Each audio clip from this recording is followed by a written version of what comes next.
Hi everyone, it's Mary and welcome back to my channel, Life of Locks. Today's video is going to be 5 things that I struggled with as a late bloomer. On YouTube, I've been seeing quite a few videos popping up about feeling left behind in life, not feeling like you fit in, being in your 30s and feeling like so many things in life are unattainable. And I realize my experience of being a late bloomer is not just unique to me, that there's so many other people out there. So I decided to share with everybody.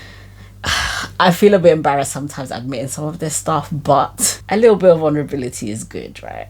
I really need your help, guys, with this particular video. If you like the things that I've been talking about with regards to being a late bloomer in this video, then I really need you to give me lots of thumbs ups and lots of comments below to let me know that this is something that you'd like to see more of. I don't want to create it if there's something that you're not really into seeing, and I want this to be a series.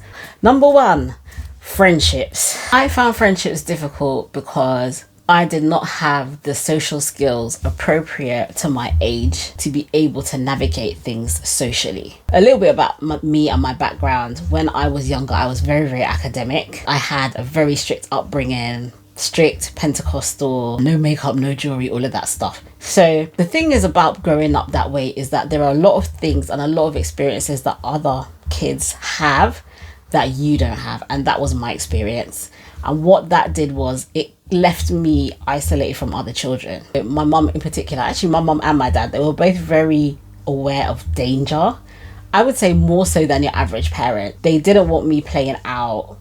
They had this thing about me being a girl. My brothers were able to play out, but when I was the same age that my brothers were playing out, I didn't play out, I stayed home. Some of the social skills that you generally pick up from being around other children, I didn't have them.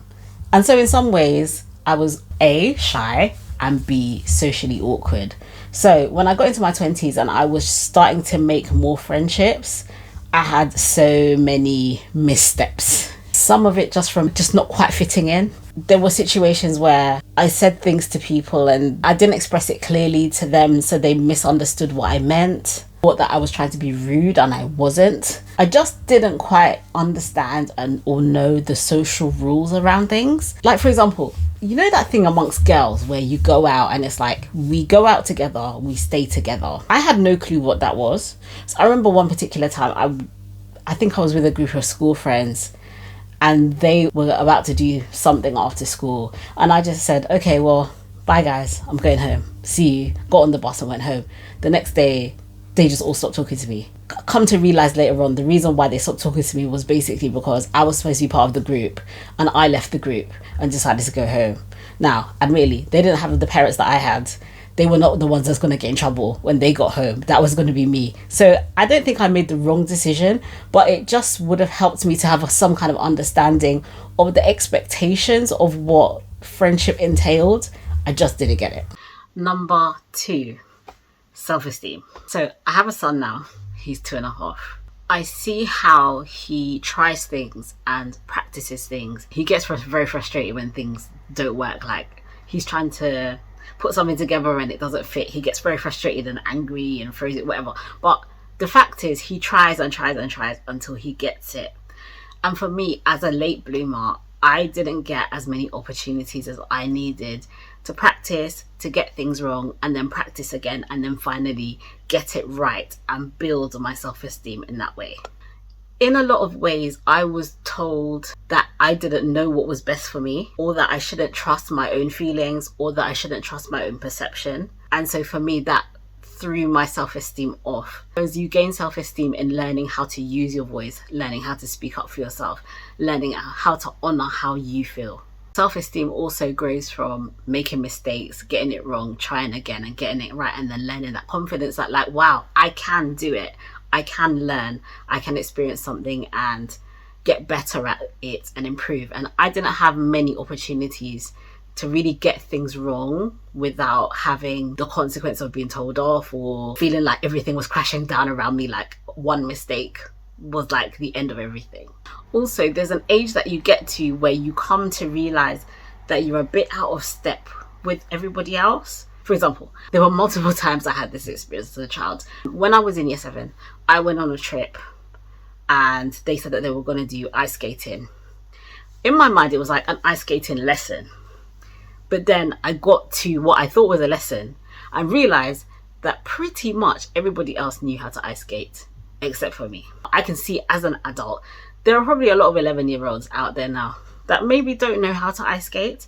But for me, that hit my self-esteem because I wasn't expecting it.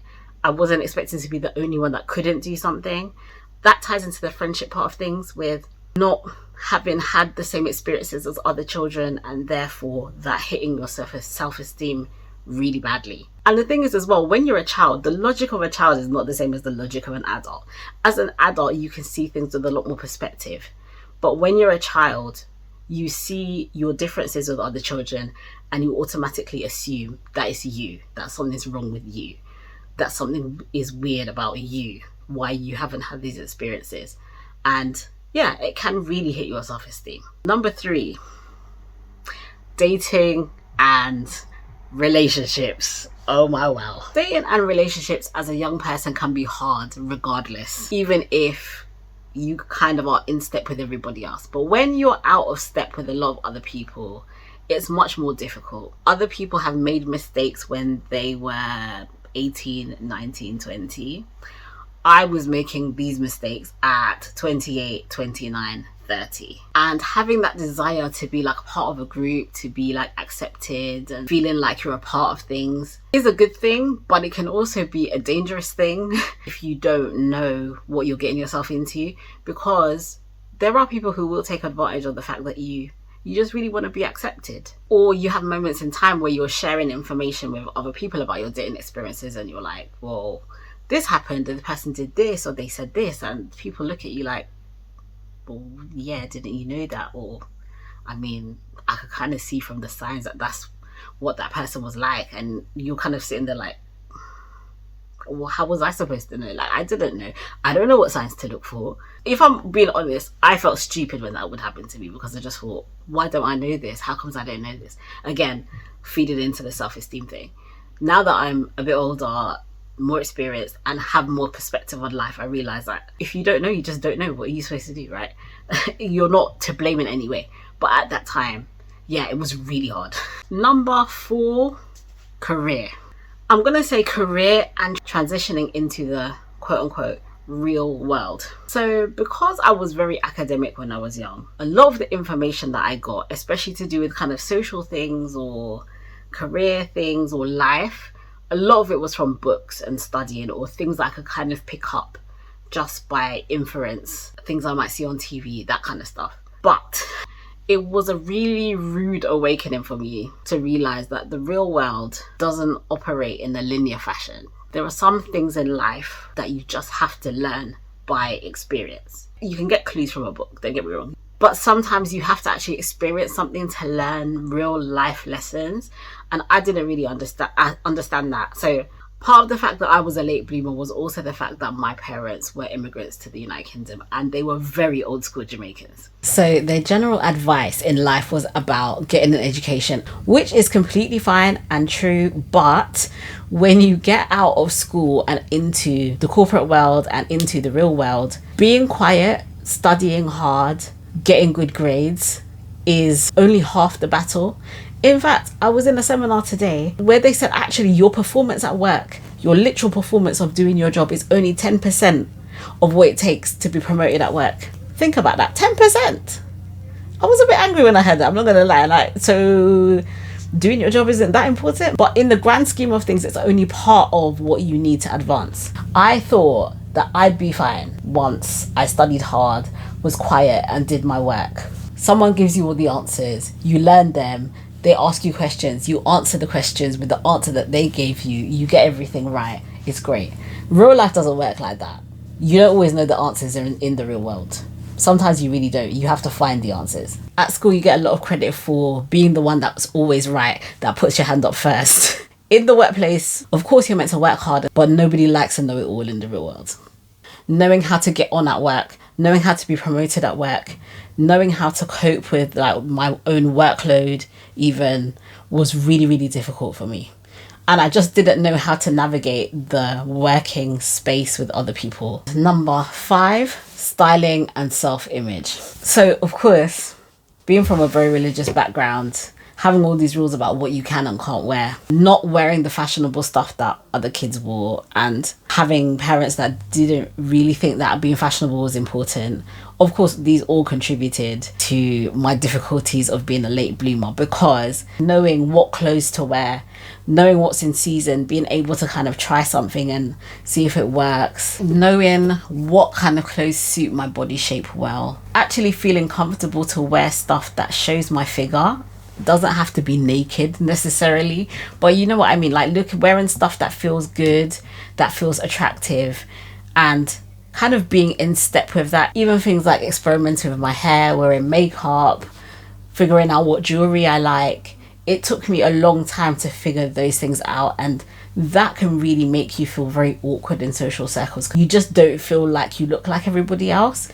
And you don't have to be a carbon copy of everybody else, but everybody wants to feel like, yeah, I feel nice. You know what I mean? That feeling of like, I feel good, I feel comfortable in my own skin and in what I'm wearing. I found that so hard. If you're in that zone of feeling that way, like, you're not alone. I've been through it.